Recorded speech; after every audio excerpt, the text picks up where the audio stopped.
Baada ya Aziz Ki kuwaambia uongozi wa Yanga kuwa haongezi mkataba wa kubakia Jangwani kwa msimu ujao. Sasa viongozi wa Yanga wameingilia dili kwa Faisal ambaye alikuwa na uhakika wa 100% kucheza Simba kwa msimu ujao. Jana viongozi wa Yanga wamefanya mazungumzo na wawakilishi wa kiungo huyo wa Azam ili kumshawishi arejee Jangwani. Taarifa zinasema ofa ya Yanga sign-on fee ni kubwa kuliko ya Simba.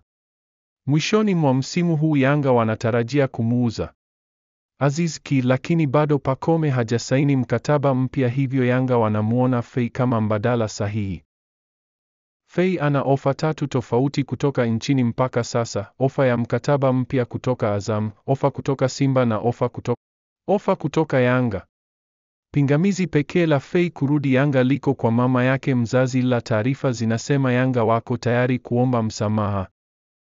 Unaambiwa viongozi wa Yanga wameipandia juu ofa ya Simba kwa mara 2 yake na kumwahidi kumjengea nyumba ya kifahari sehemu yoyote anayoitaka endapo atajiunga na mabingwa hao wa kihistoria nchini.